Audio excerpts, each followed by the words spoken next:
Hello and welcome back to the channel. नमस्ते दोस्तों, राधे राधे। कैसे हो आप सब? उम्मीद करती हूँ अच्छी होगी, खुश होगी और बिल्कुल मज़े में होगी, आनंद में होगी।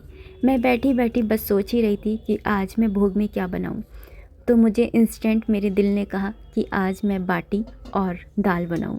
और मैं अपने मन की आवाज़ को, जब भी मैं खाने के बारे में सोचती हूँ कि क्या बनाऊं आज भोग में, और मेरे मन में से जो आवाज़ निकलती है उसे मैं कभी भी इग्नोर नहीं करती हूँ, नेगलेक्ट नहीं करती हूँ, क्योंकि मुझे ऐसा लगता है कि वो मेरे कृष्ण की आवाज़ है।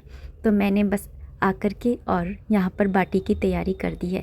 यहाँ पर मैंने आटा लगा लिया है और मैं आज फ्राई करके ही बाटी बनाऊंगी, क्योंकि विंटर्स है और विंटर्स में ही थोड़ा सा तेल घी खा लो तो चलता है। बाकी गर्मियों में तो ये होता है कि आप ओवन में बनाएं तो ही बेस्ट है। यहाँ पर मैंने आटा लगा लिया था और उसके बाद में मैं यहाँ पर दाल बनाने के लिए दाल ली है। मैंने अरहर की दाल और मूंग की दाल ली है। आप दाल कोई सी भी बना सकते हैं, उड़द की भी बना सकते हैं, लेकिन मैंने यहाँ पर अरहर और मूंग की दाल बनाई है और इसे मैंने पहले से भिगो करके नहीं रखा है। पता नहीं क्यों, जब भी मैं दाल को पहले से भिगो करके रख देती हूँ तो मेरी दाल जो है वो थोड़ी सी मुठिया सी जाती है, मतलब कि वो पकती नहीं है। मैं 3-4 सीटी ले लेती हूँ तब भी नहीं पकती, और बिना है ना भिगोए में जब बनाती हूँ तो 1 या 2 सीटी में ही बन जाती है। खैर, यहाँ पर मैंने पानी डाल दिया था, उसके बाद में मैंने इसमें से झाग भी निकाल दिए थे। फिर मैंने यहाँ पर टमाटर भी इसी टाइम पर डाल दिए हैं। साथ ही मैंने यहाँ पर नमक, हल्दी और थोड़ी सी लाल मिर्ची डाल दी थी और साथ में थोड़ा सा घी डाल करके और इसकी मैंने 1-2 विसल्स ले लिए थे। जब तक दाल कुक हो रही है इतनी देर में आटे को जो है देख लेती हूँ। थोड़ी सी देर 5 से 10 मिनट के लिए मैंने आटे को रेस्ट पे रख दिया था। अब इसकी मैं जो बाटियाँ हैं वो बनाऊँगी। बाटियों का जो बनाने का शेप है उसको आपको बिल्कुल स्मूथ नहीं करना है, थोड़े से क्रैक्स रहने दीजिए ताकि बाटियाँ जो हैं वो अंदर तक सिक सकें। तो यहाँ पर बस मैं जल्दी जल्दी से जो है बाटियाँ बना ले रही हूँ। आप चाहें तो इन बाटियों को सादा भी बना सकते हैं या फिर आलू भर के मसालेदार भी बना सकते हैं, लेकिन मुझे इसी तरह की बाटियाँ जो हैं वो पसंद आती हैं, तो मैं इसी तरह की बाटियाँ बनाऊंगी। और यहाँ पर मैंने तेल में इनको फ्राई करने के लिए रख दिया है और ना जो कुकर है उसको दूसरी गैस पे ट्रांसफ़र कर दिया है। यहाँ पर घी को मैं कुकर के ऊपर रख रही हूँ जिससे कि इसकी गर्माहट से घी पिघल जाएगा, क्योंकि घी अभी काम आने वाला है, क्योंकि मैं दाल में भी तड़का लगाऊंगी और साथ ही साथ बाटियों को भी मैं इसके अंदर घी के अंदर डीप करके और फिर रखूँगी।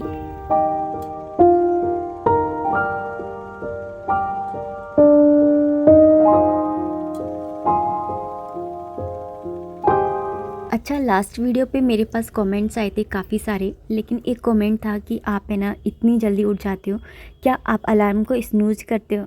देखिए, मैं अलार्म से पहले ही उठ जाती हूँ। जो अलार्म का टाइम मैं फ़िक्स करती हूँ उससे पहले ही मैं उठ जाती हूँ, क्योंकि मैं अपने प्रभु को बोल कर सोती हूँ कि प्रभु जी मुझे इस टाइम तक जगा दीजिएगा।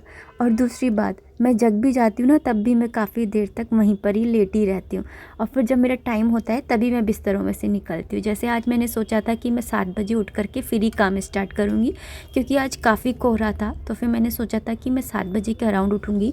तो उठ गई थी मैं 5:30 बजे, लेकिन बिस्तरों में ही पड़ी रही और आप लोगों के कमेंट्स का रिप्लाई किया, थोड़ी बहुत वीडियो देखी, रील्स देखी, और फिर उसके बाद में मैं यहाँ पर आप देख पा रहे होगे कि दाल भी हो गई है। दाल को बॉईल करते समय मैं कम ही है ना पानी डालती हूँ, इससे जल्दी दाल बॉईल हो जाती है। और उसके बाद में मैं गर्म पानी डाल देती हूँ। दाल में कभी भी ठंडा पानी मत डालिए, नहीं तो इसका जो कुकिंग का टाइम होता है वो रुक जाता है, इसलिए आप है ना गर्म पानी ही डालिए। उसके बाद में मैं यहाँ पर एक छोटा सा तड़का लगा रही हूँ। हींग जीरा डाल दिया था, उसके बाद में कसूरी मेथी और तेज पत्ते को मैंने पीस करके रखा हुआ है तो वो मैंने ऐड कर दिया था, और थोड़ी सी लाल चिल्ली रेड चिल्ली पाउडर डाल दिया था, और बस इसका मैंने तड़का लगा दिया। मूंग की दाल में ना आप हींग जीरे का तड़का लगाएं खाली, काफ़ी अच्छी लगती है। हींग का जो ना टेस्ट होता है ना वो काफ़ी अच्छा लगता है। तो बस यहाँ पर दाल भी तैयार हो गई है और बाटी भी ऑलमोस्ट तैयार ही हो गई है। बस इनको घी के अंदर डिप करना है, तो बस वो करूँगी और उसके बाद में अपने प्रभु को भोग लगा करके आऊँगी। लेकिन उससे पहले मैं किचन को थोड़ा सा समेट लेती हूँ, क्योंकि वीडियो के चक्कर में कभी कभी पता है क्या होता है, सामान को हम रख ही नहीं पाते हैं कि या तो गैस पे रखी हुई चीज़ जल जाएगी या तो सामान को रखो। तो कई बार ना ऐसा हो जाता है कि वीडियो के चक्कर में हमें बहुत सारे सेक्रीफाइस करने होते हैं। तो आप इन वीडियोस को लाइक ज़रूर कर दिया कीजिए। हमारी मेहनत को थोड़ा सा वो मिल जाता है मोटिवेशन, थोड़ा सा अच्छा लगता है कि हाँ, हम जो मेहनत कर रहे हैं वो आप लोगों को पसंद आ रही है। यहाँ पर मैंने घी में ना डिप कर लिया है और बस ये मैंने आधा बाउल ही घी लिया था और देखिए उस आधे बाउल के अंदर ये ना मेरा सारा काम हो गया है। यहाँ पर मैंने बाटियों को भी ना डिप कर लिया है घी के अंदर और बाटियों के अंदर भी मोयन के रूप में मैंने घी ही डाला था। तो बहुत अच्छी करारी जो बाटियाँ हैं वो बन कर के तैयार हुई हैं, आप देख भी पा रहे होंगे। और दाल भी बन कर के तैयार हो गई है। तो बस अब मैं लगा लूँगी लड्डू गोपाल जी के लिए भोग की थाली।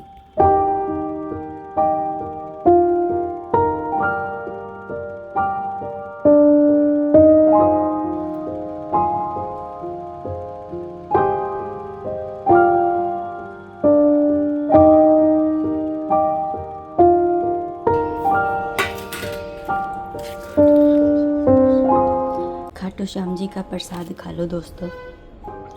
अभी कुछ दिन पहले ना ये खाटू श्याम जी का प्रसाद खा लो दोस्तों। अभी है ना कल या परसों ही वहाँ गए थे परसों गए थे, हाँ, खाटू श्याम जी के जागरण में, तो वहीं से ये प्रसाद मिला है। तो आप लोग भी खा लो।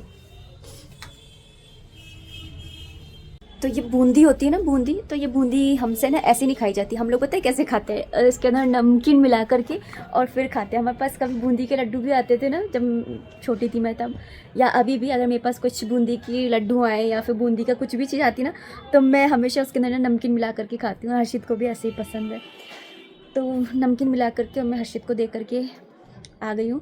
और कमेंट आया था कि ना मेरी लाइफ में बहुत ज़्यादा है ना दुख चल रहे हैं, मैं क्या करूँ।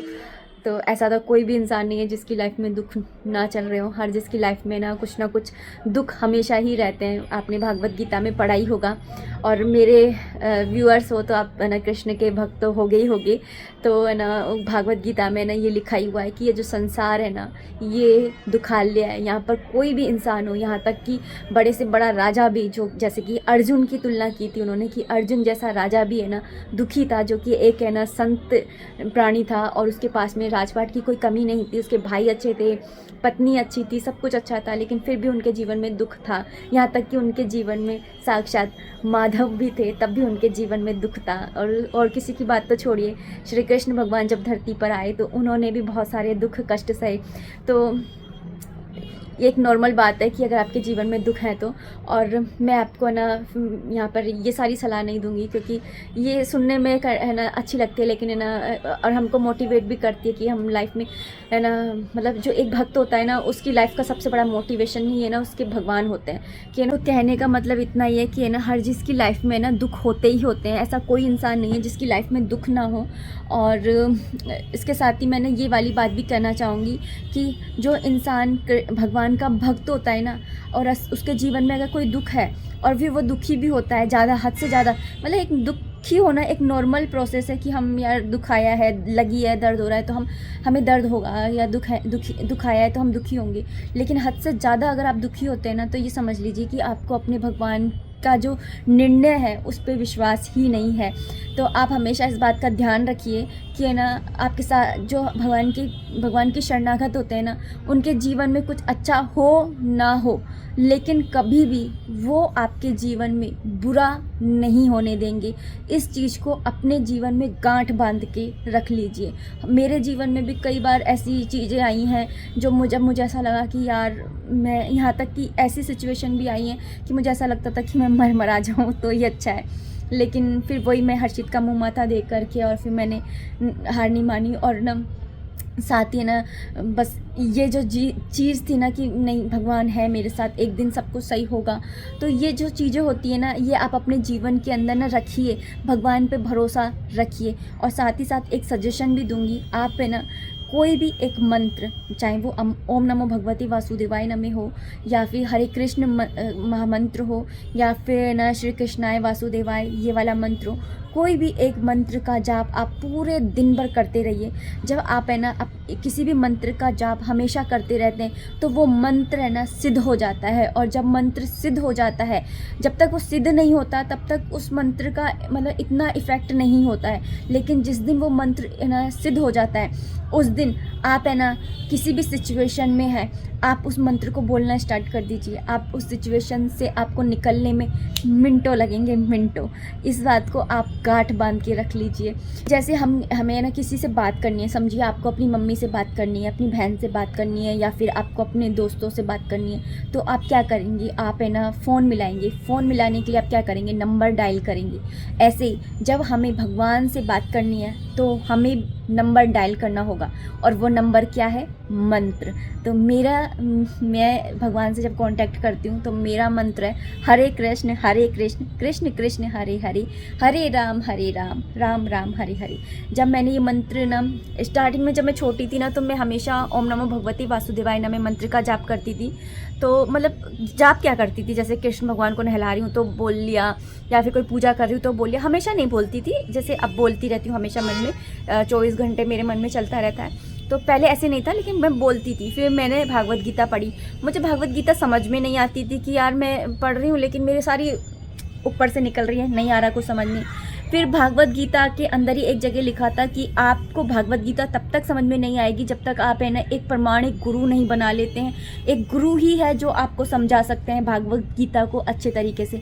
मैंने भगवान से बोला, भगवान मैं तो आप ही को ही अपना सब कुछ मानती हूँ। वो कहते हैं ना, तमेव माता च पिता तमेव बंधु च सखा तमेव। तो मेरे तो सब कुछ आप ही हैं, गुरु भी आप ही हैं। तो मैं आपको गुरु मान करके और इस भागवत गीता को स्टार्ट कर रही हूँ। और अगर मुझे समझ में आई तो ठीक है, नहीं तो फिर इसके बाद में मैं कभी प्रयास भी नहीं करूँगी, क्योंकि आपसे बड़ा गुरु कोई मुझे लगता नहीं होगा। तो फिर मैंने भागवत गीता पढ़ना स्टार्ट किया, और फिर वहाँ पर एक मंत्र आया, हरे कृष्ण मंत्र का जाप करने के लिए बहुत ज़्यादा प्रबल मतलब कहा गया कि इस मंत्र का जाप करो, पूजा करो मत करो, है ना, दिया जलाओ मत जलाओ, लेकिन इस मंत्र का जाप करो। ये आया तो मैंने बोला भैया मैंने भगवान को गुरु माना है, अब गुरु का आदेश तो मानना पड़ेगा, तो हरे कृष्ण मंत्र का जाप तो करना पड़ेगा। तो मैंने हरे कृष्ण मंत्र का जाप करना शुरू कर दिया ना, रोज़ की मैं 2 माला जप करने लग गई। धीरे धीरे मन में बोलने भी लग गई, लेकिन मेरा मन है ना उस मंत्र में लगता नहीं था। लगता क्यों नहीं था, क्योंकि मैं बचपन से मेरे दिमाग में बैठा था ओम नमो भगवते वासुदेवाय नमः मंत्र अच्छा है, ये इस्कॉन वालों ने पता नहीं क्या मंत्र बना दिया है, मतलब मुझे अच्छा नहीं लगता था। मैं अपनी एक पर्सनल एक सच्ची बात बता रही हूँ, मैं अपमान नहीं कर रही हूँ किसी भी चीज़ का, क्योंकि मैं आज उस मंत्र के बूते अपने भगवान से कांटेक्ट करती हूँ। तो फिर उसके बाद में ना मैंने भागवत महापुराण पढ़ी जब मैंने, उसमें आया हरे कृष्ण मंत्र के जाप के बारे में, और साथ ही ये भी आया कि हरे मतलब, पहले मुझे लगता था हरे कृष्ण मतलब राधा कृष्ण, हरे राम मतलब सीताराम, लेकिन इसका मतलब ये नहीं होता है। हरे का मतलब होता है आप भगवान मेरे पापों को आप हरिए, हरे मतलब हरिए, कृष्ण हरिए मेरे पापों को, हरिए मेरे दुखों को, मेरे कष्टों को हरिए, हरिए राम मेरे कष्टों को हरिए, मेरे पापों को हरिए। जो भी आपके जीवन में कष्ट चल रहा है, जो भी दुख चल रहा है, उन चीज़ों को भगवान फिर हर लेंगे। जो भी आपको दुख दे रहा है, आपके दिल को दर्द दे रहा है, वो सारी चीज़ों को वो हर ले। ये एक मंत्र के साथ साथ में वो एक प्रार्थना भी है।